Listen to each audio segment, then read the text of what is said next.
महाडमधील doctor Babasaheb Ambedkar महाविद्यालयासमोर विद्यार्थ्यांना ये-जा करण्यासाठी पादचारी पूल बांधण्यात आला असून या पादचारी पुलाचा वापर विद्यार्थ्यांसह स्थानिक नागरिक करीत असतात। मात्र सायंकाळच्या सुमारास अनेक तळीराम या पुलाचा वापर मद्यपानासाठी करत असल्याने या पुलावर दारूच्या बाटल्यांचा खच पडलेला दिसत आहे।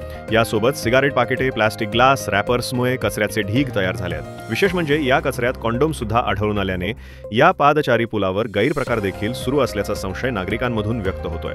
यामुळे महिला वर्ग संध्याकाळच्या वेळी या पुलावरून जाण्यास भीत असून आपला जीव धोक्यात टाकून महामार्गावरील डिवायडरवरून रस्ता ओलांडताना दिसतात। या सर्व प्रकाराकडे महामार्ग विभाग आणि पोलीस अधिकारी लक्ष देतील का, असा सवाल सामाजिक भाजपा कामगार लोकनेते नागेश देशमुख करीत आहेत। त्या दिवशी एक मुलगा भेटला की देशमुख वरती काय ते प्रकार चालू आहे, तुम्ही लक्ष टाका। हो ठीक आहे, मी 2 दिवस आलो, बघितलं, चौकशी केली, तर सर्वे केला मी। आज मी स्वतः इथं येऊन चौकशी केलेली आहे। तर अक्षरशः दारूच्या बाटल्या, बियरच्या बाटल्या, देशी दारूच्या बाटल्या पडलेले।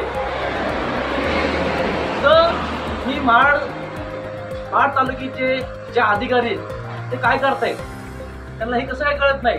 तुमचं लक्ष कुठे आहे? जर उद्या इथं मोठी घटना झाली, या गोष्टीचा आवाज कोण?